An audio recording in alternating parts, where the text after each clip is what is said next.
台南市补习教育品保协会特别伫教师节前夕举行保教业师铎奖颁奖典礼，由台南市教育局长陈成辉颁发奖状。今年邀请在地社会人士组成评选小组，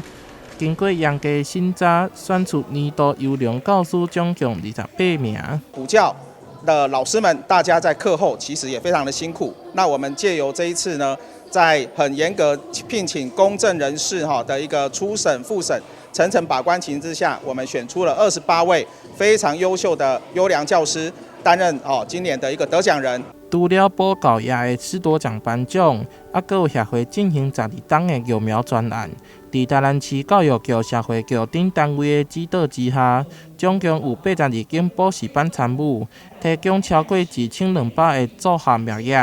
价值超过3400万。伫在地中管贵宾的见证之下，做到向前育苗的灌溉仪式，同时嘛表扬这的补习班的业者。我们最主要的目的是希望让每个孩子不要输在起跑点，因为有一些可能比较弱势的孩子们，他们可能没有钱在课后进行补习。好，那这是让我们觉得很遗憾的地方。所以呢，我们补教大家都很优质，希望能够借由这样的一个活动，帮助这些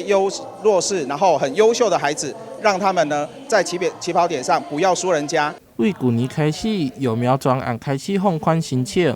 经过学校也是老师的推荐，协会就会评估，若是符合资格，就会安排合适的补习班。协会理事长嘛感谢业者会当做伙响应计划，会当为社会、为教育尽一份心力。台南新闻杨顺怀采访报道。